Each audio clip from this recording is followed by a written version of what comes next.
Okay. So I'll highlight a few points from price controls because I kind of like powered through it yesterday to get through that section. Probably the biggest problem, so the first lesson is that price controls mask the real changes to economic fundamentals. There could be changes going on that isn't just caused by like a change in the money supply or by, I don't know, firms profiteering and charging overly high prices. There are problems with the resources you use. Say that, like back in the 1970s, the price of oil skyrocketed because there was less oil to go around. Well, if you put in price controls, firms and individuals don't take that into account. They don't get the incentive or the signal from the change in price because there is no change in price. So they don't act to conserve at all. And so you end up getting shortages. You hear like your parents or your grandparents bitch about the old lines where you can only get gas every other day. You couldn't like go any day you wanted, and there was lines outside of every gas station. Like cars backed up. You get shortages of people waiting for stuff because of the price controls. And you don't know why. Like it covers up like what's going on that's causing the price change. It's just banning it. So it doesn't encourage people say the price of oil increases. One thing to do is substitute, use less oil. Use something else, or just like, I don't know, don't drive as much or don't ship things as far. But over time, you can come up with another, say maybe another source of energy. Oil is used in like the packaging of like plastic wrapping packaging. Maybe use something else to wrap the goods. Maybe you figure out more efficient shipping methods, or maybe you like instead of like using like a truck or a better truck, use a plane to ship it. Maybe you go back old school, build more railroad lines. Like whatever it takes. In the long run, that can bring down costs. You remove the incentive to try to figure out a way around it. And also, which one was this? That's number 4, normalizing attitudes of reliance on government instead of consumers. People begin to focus their entrepreneurial energy and activity on lobbying the government. So instead of trying to make a better product or trying to meet consumer needs better, trying to understand the market more, what they end up doing is going to the government, asking them for favors and spending a lot of money. If you ever go to Washington, D.C., you can go down to K Street and see all lobbying firms down there. Beautiful buildings, ton of money, because there's a ton of money involved in lobbying. They're all wearing like $1,000 suits and or probably like $2,000 suits and the Gucci loafers. Like these people are loaded because there's so much money involved in this. There's a lot of money at stake when you're asking government to design these laws, or in this case, design price controls to help out your business. That's not very productive. The money gets lost on things that aren't making consumers' lives any better. And I mean, take it back to the beginning. People are rational, act in their own self-interest. If they can make themselves better off without making other people better off, they can, in this case, go to the government and get special favors. They'll spend their money on that instead of spending their money on making people better. They'll do whatever's easier for them. So it's important to remember these institutions that we design need to encourage people, entrepreneurs and firms, to make the consumers better off. Or else the free market, how I talk about how equilibrium, makes everyone better off, provides all the resources we need. It's not going to with things like price controls. When people spend all their money rent seeking instead of trying to make consumers better off. I think those are the two main takeaways from price controls and the problems that price controls create. You guys have any questions about this now that we're done with the section on price controls and floors and ceilings? All right. So the textbook asks the question, why is Uber such a valuable company? Who here has taken an Uber?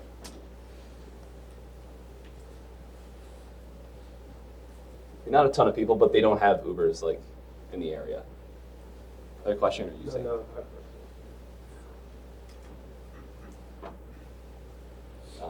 So basically, I don't think I need to explain. I mean, these slides are fairly old, in a textbook, so I have to describe what Uber is and how it's a mobile app. You type in your phone where you want to go, and a driver comes and picks you up. And they work basically as an independent contractor. They don't work for Uber. They work like under the Uber umbrella. Uber provides like the matching mechanism for the driver and the rider. But then they get paid from the actual fares they do. They don't like get paid like a set salary from Uber. So users benefit from cheaper rides. Has anyone taken a taxi, like an old school taxi? How much fun is it? How easy is it to use? I think it's expensive, isn't it? I took a taxi once in DC because the Uber driver couldn't figure out where we were, and a taxi happened to be driving by at the time. So we just like waved it down. Do they have, like if they had like apps now for like local taxis? They don't. Like I know that last year I tried to get a taxi to near the airport, and it was like in the winter. It wasn't like that bad out, but no one would answer the phone because they didn't want to drive in snow. You get those sorts of problems with taxis too. But yeah, they don't have the convenience that Uber has. But operators, they're able to benefit from being able to like literally drive a car to provide that service without getting the expensive licenses. So in big cities, taking like New York City for an example, they limit the number of taxi medallions, which literally like they used to put a medallion on the side of the car, like that was like your license. They artificially limit them to like a certain amount. Part of the reason they did that, it was like an occupational license where you needed to prove that like you knew the streets. Pre-GPS, like you have to like memorize all the streets and know how to get places. Now with the GPS, it's not really a thing. Just do whatever the GPS tells you to do. But they also did that to restrict supply so that there would be more money to go around for the taxi drivers. And the taxi drivers could choose who they wanted to take and who they didn't want to take. But there were some problems with that. There was obviously, when you have a set number of people and it's smaller than like, well, once again to the industry, you're not able to adapt to changes in supply and demand. So Uber does that surge pricing. Who loves surge pricing? Who's gotten hit with surge pricing before? I've been nailed with it before. So it's. I was gonna add something to surge pricing. I was doing research on Uber for a presentation, and I discovered that both Uber and Lyft have drivers both guilty. They'll go to like airports, like a bunch of drivers, they'll all go at once, turn off their services, turn them on all at once, make it seem like there's a huge demand in the area, and thus leaving people with no other option but to pay for the surge price when in reality there wasn't. Wow. I didn't know that, so I figured a way they manipulate the system. They're trying to stop it, but still. It was a huge I don't know how you stop that.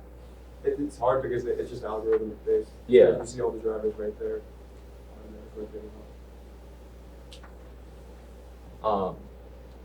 So airport's not maybe the best example. Well, the airports are usually pretty far outside of the city. Think of like Pittsburgh, it's like, what, like 20, 25 minutes to get to the airport. San Diego's like right in the middle of the city, so it's like super convenient. A lot of them aren't. But say it's like, it's raining, it's 2 a.m., so all the bars are closing. If you were a driver, would you want to be working then, taking drunk people home? You want to deal with the rain, have to stay up late, stay in or stay working, like, don't do anything fun on your weekend night? Like, it blows. But there's a lot of people that want rides. So a normal taxi, like, they have people working like that shift, so they'll have a certain number of cabs out. They won't do anything all night, and then like right at the end, when everyone wants to go home, then they're flooded with people, and there's a ton of people like waiting like an hour for another taxi to show up. But with Uber, because they have their prices respond to supply and demand like in real time, they increase the cost of an Uber at that time. So maybe if you're getting $10 for a ride at 2 a.m., you'll rather stay home and sleep. But if you're getting 30 or 40, you'll be willing to go out and drive someone home. So it's a way to increase the supply of drivers. Do you think that if local taxis did have an app, that they would be a bigger competition to Uber? Definitely. There's still several other things that Uber does that taxis don't do, but the fact that you can order one to come pick you up instead of having to stand on the street corner with your hand up. Like in New York City, that's not a big deal, or Philadelphia, that's not a big deal. But are there even taxis in Altoona? I don't know if there's any people from Altoona here. Not I've seen them, but It's few and far between. In Williamsport, they had like a taxi company. There's like, what, like 30, 40,000 in Williamsport. But there's like maybe like 5 taxis. And basically you just call like the taxi place and someone comes and gets you. They're not like driving around like waiting. Yeah, because there's not enough like foot traffic in Williamsport to do that. Being able to change supply like as the demand changes is a big thing that Uber does that taxis have not been able to do yet. We'll bring it up on here.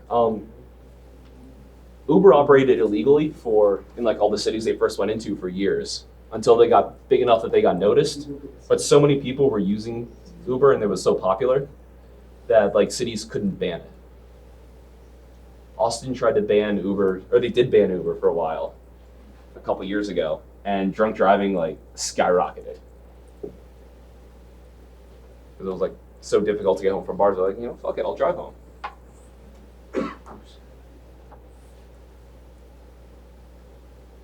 Okay, so the point, I guess, is trying to make is Uber's market value is about $50 billion, or was at the time of the textbook. So it might be a few years out of date. So that can give us a sense of how much deadweight loss there was from taxis. Because they had the restricted output, they weren't able to meet changes in consumer demand. There was a deadweight loss of $50 billion. So whoever invented Uber, whoever developed the app, was able to recognize this case where the market wasn't meeting consumer needs. And we talked about before. So this entrepreneur came in with this new idea, moved us closer towards equilibrium, made people better off, $50 billion worth, also made himself and the workers in the process better off.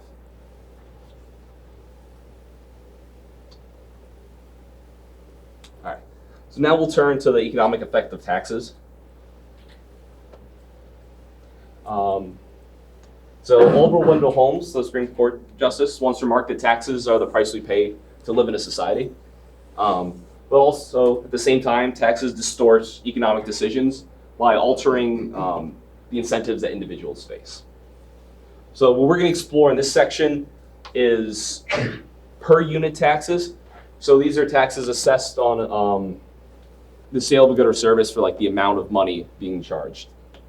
So it's not a percentage tax. It's not a a straight up income tax. If you want to know what the effect of an income tax is, that's something for an intermediate macro class, because there's a lot more that goes into it than these per unit taxes. These are simple enough we can work with the supply and demand we've been doing so far.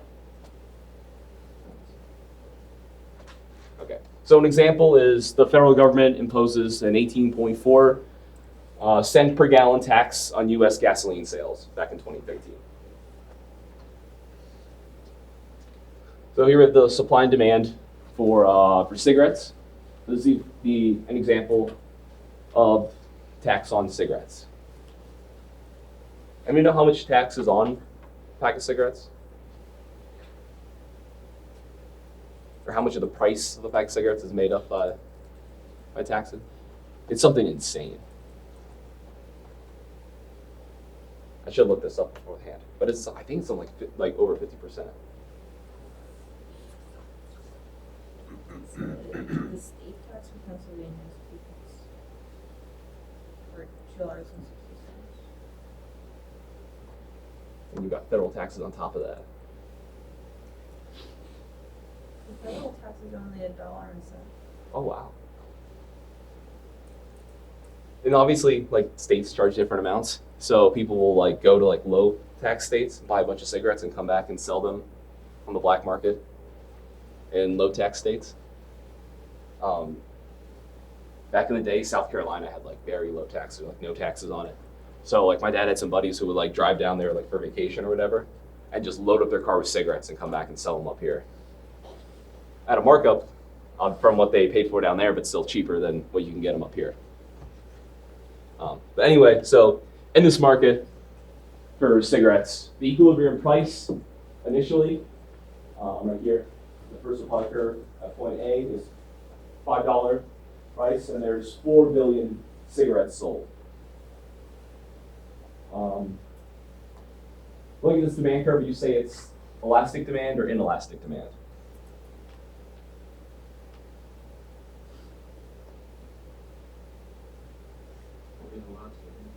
It's more inelastic. And we can see this when there's a $1 increase in the price of cigarettes, or $1 tax put on, and we shift the supply curve up, the quantity demanded drops only 3.7 packs, so barely drops, whereas the price goes up 90 cents, the equilibrium price.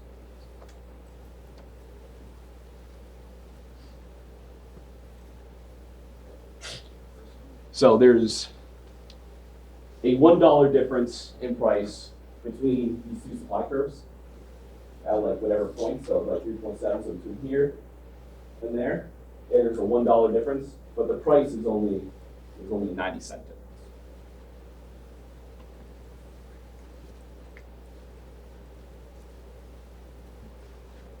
So if firms are willing to sell 4 billion packs to the price of $5 before the tax, the price needs to be exactly $1 higher, like exactly $1, in order to convince them to sell 4 billion packs. This is because firms' marginal costs have increased by $1 per unit. So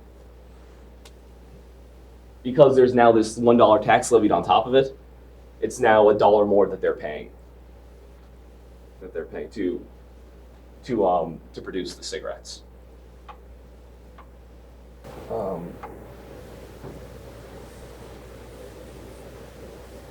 Okay, so if the demand curve was vertical, if it was completely vertical, so it was like perfectly inelastic, then we'd see the price paid increase by $1, or the equilibrium price increase by $1 from $5 to $6.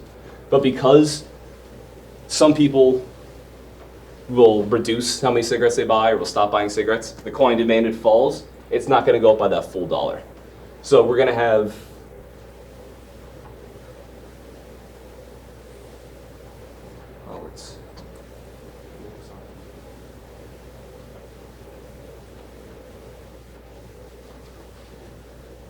okay, so new equilibrium is going to be at 0.3, like we said, on the new supply curve up here. So where that crosses the demand curve, price is $5.90, and the quantity of demand is going to fall from 4 billion to 3.7 billion. So now consumers, before they were paying $5 per pack, they're now paying $5.90 a pack. Producers are going to receive the price of $5.90, like that's what they're getting, per pack of cigarettes that they're selling, but they have to pay $1 in taxes to the government. So after they pay that $1, they're left with $4.90. So this down near point C, where the old supply curve crosses the equilibrium quantity, is going to be $4.90. So in this case, even though firms are getting $5.90, like literally like being paid to them, because they have to pay the government, think of that as an additional cost. So the revenue they end up keeping after they pay the government is only $4.90. That's all that shows up like on their balance sheet.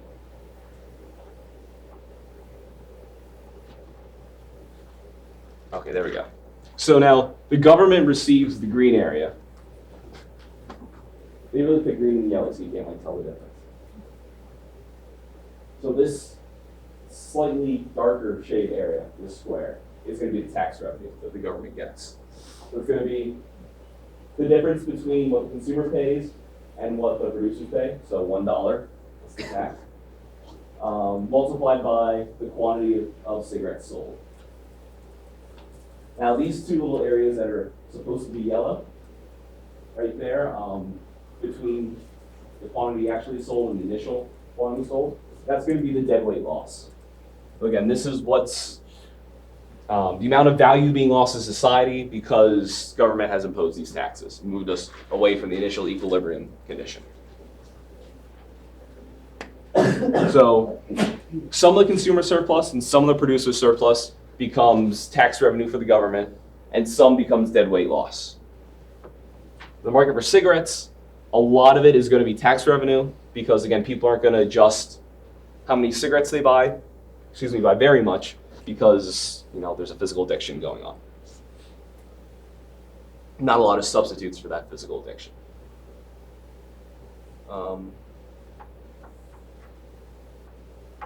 So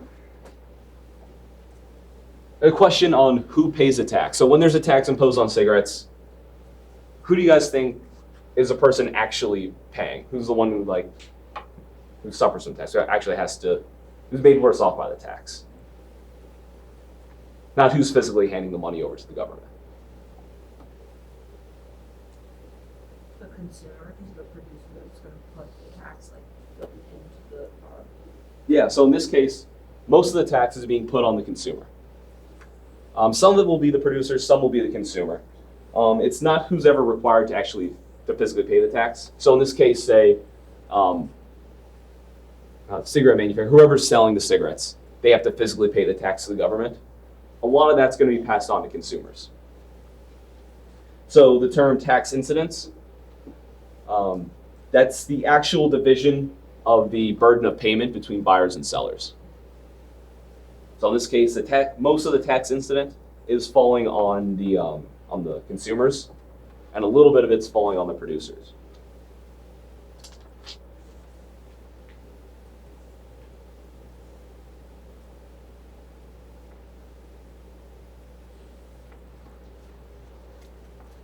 Okay, so let's look at the incidence of tax on gasoline. With no gasoline tax, the equilibrium price right here on the first supply curve is $2.50, and there's 144 billion gallons being sold. So if you have a 10-cent per gallon excise tax, so 10 cents on every time someone buys, on every gallon of gas someone buys, that's going to shift up the supply curve and shift it up by 10 cents.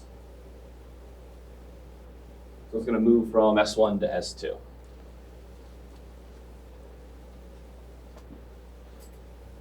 In this case, the price the consumers pay is going to be where S2 crosses the demand curve. It's going to be $2.58.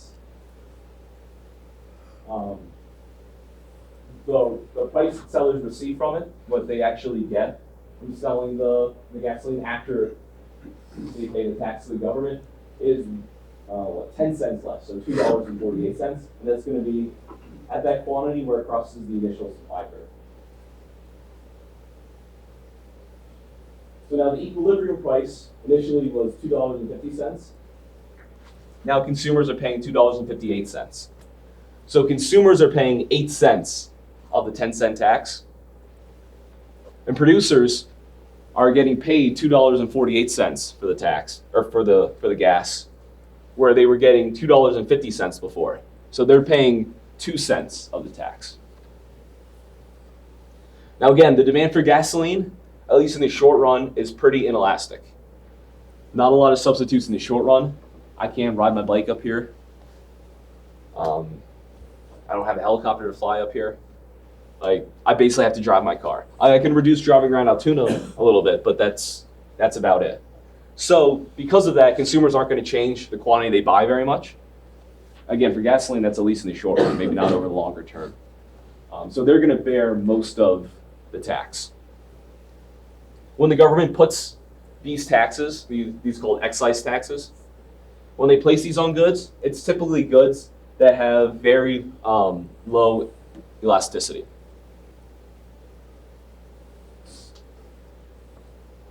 Because you're going to raise a lot more money if people are going to continue buying the product that has a tax on it. There's also the fact that a lot of these things are considered negative. What's a negative of using gasoline?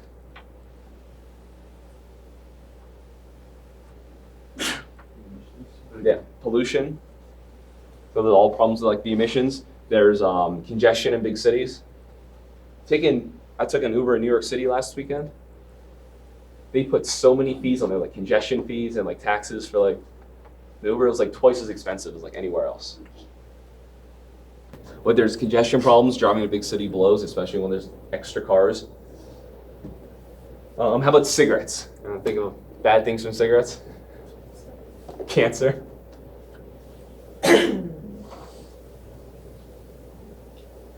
Hard to breathe. Litter. Oh my God, Europe. Everywhere is covered in cigarette butts. What's the other one? Everything smelling like smoke. Do you guys remember? This is another thing that's going to age myself. Smoking sections in restaurants. Is it? Oh no, because the Clean Indoor Air Act. That's been like 10 years now. You can only smoke in a like a bar or restaurant if 80% or more of like the revenue comes from alcohol. So if it's like a straight up bar, you can still like smoke in there. But if it's too close to a restaurant, kids could be in there. So we can't let them get secondhand smoke. I say that sarcastically, but like probably a good idea to limit secondhand smoke, right? But It's probably a good idea to limit cigarettes in general, but. yeah. So maybe, and this is kind of setting up next chapter about what to do when maybe it's not best that a market's in equilibrium. Or maybe there's something wrong with equilibrium. But yes, I don't know. Do any of you guys like seriously like remember smoking section? Like you go to like Pizza Hut and there's that room to the side, but it was like open, so like the smoke still came out in the restaurant. And like you'd go in public and things would smell like smoke. My buddy just bought a car and like the person who had it before was a smoker. And it's pretty good. But if you're in there for a little bit, you can start to pick up the cigarette smell. He hasn't gotten it out yet. It's kind of like a throwback, but like.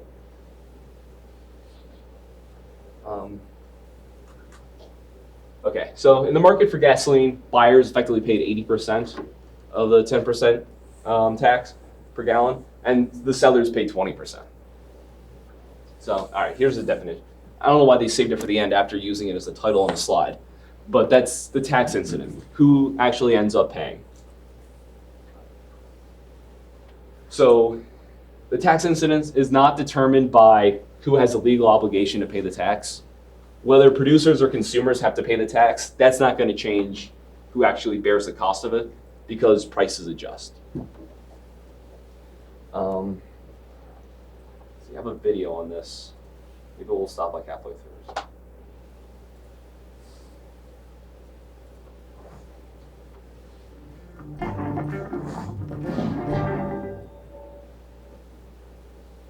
In the last lecture, we showed that the legal incidence of a tax does not determine the economic incidence. In this lecture, we're going to talk about how the economic incidence of taxes actually is determined. Who bears the burden of a tax?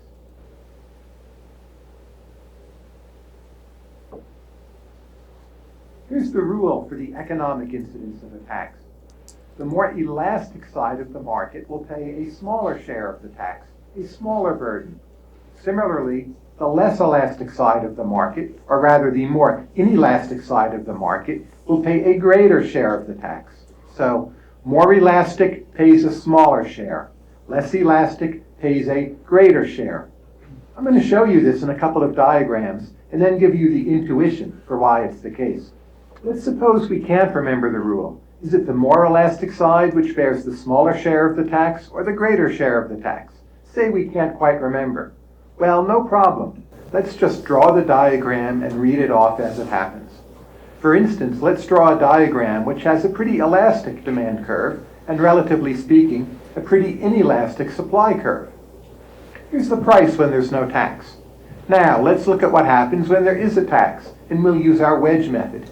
Here's the tax, and the height of the wedge gives us the amount of the tax. What do? We drive this wedge into the diagram until the top of it hits the demand curve and the bottom of it hits the supply curve, and then we just read the answer off our diagram.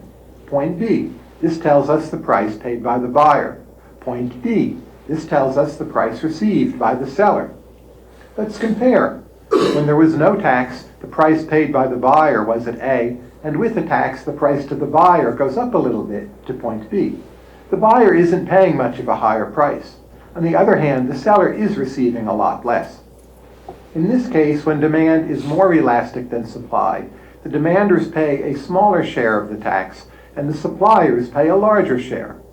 Therefore, we can just read off the diagram what happens when demand is more elastic than supply. Okay, so they do this a slightly different way. But basically, what we were doing was shifting the supply curve back. It came right through there. So that point right there, B, is where the new supply curve goes through.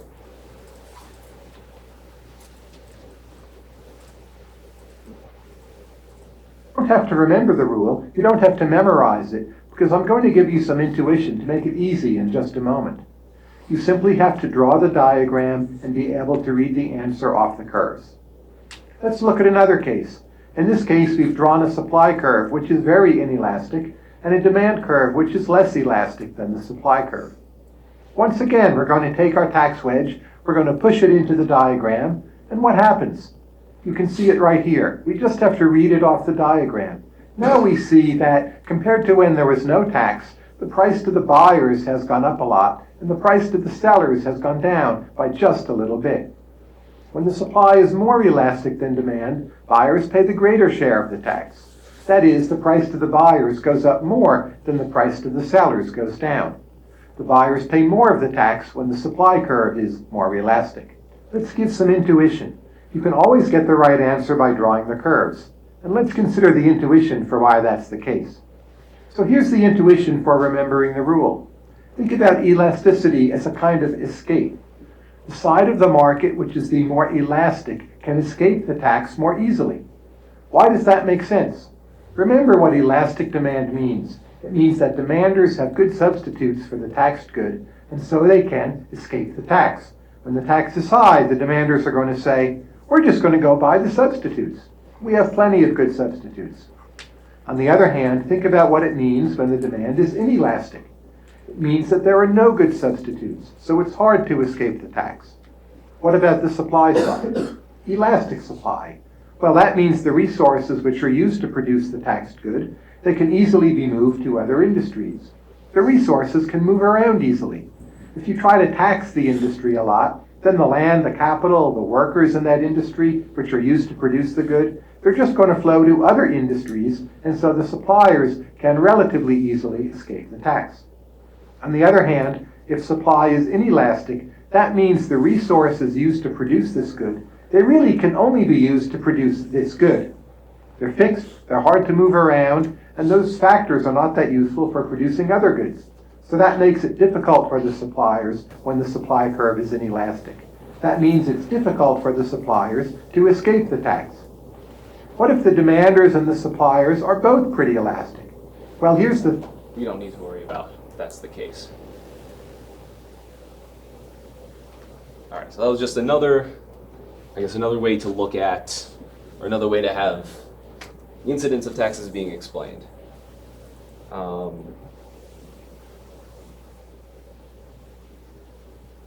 Yeah, okay, so this slide is basically saying the same exact thing, that if buyers have a legal obligation, you're going to shift the demand curve instead of the supply curve. So instead of the supply curve shifting up by 10 cents, the demand curve shifts down by 10 cents. You end up with initially $2.50, the same as before, $2.48. So 48 cents is what the sellers of gasoline get. $2.58 is what the consumers pay. So it's the exact same scenario as before, just a different party is paying.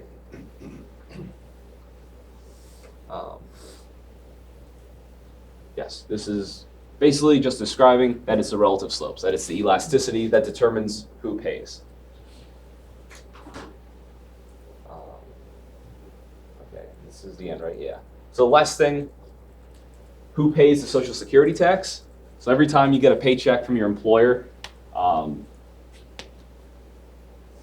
you get taxed 15.3% of your wages. Half of it's paid by you, half of it's paid by your employer.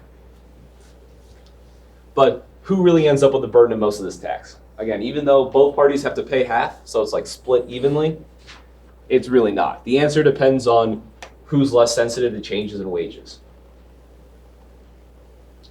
Workers are relatively insensitive. I don't change my hours of work decision very much based on how much St. Francis is paying me. When their wages change, if they go up, or they don't normally go down, but if they go up, they don't change how many hours they work very often. So workers end up with most of the burden of this tax. So instead of the employer paying half, maybe the employer only pays like a quarter of it, and the employee pays more than that because of the elasticity of supply and demand. That's not really something that the government can change with, finagling the tax around. Now, here we have the supply and demand curves Same basic idea as before. So I guess it's 95%. So Social Security tax shifts the main curve down by, in this case, we're just doing $1. 5 cents is paid for by the employer. 95 cents is being paid for by the employee. So even though the employer pays, like hands the government a check for half of it, in essence, you're paying 95% of it, and the employer is only paying 5% of it. Okay.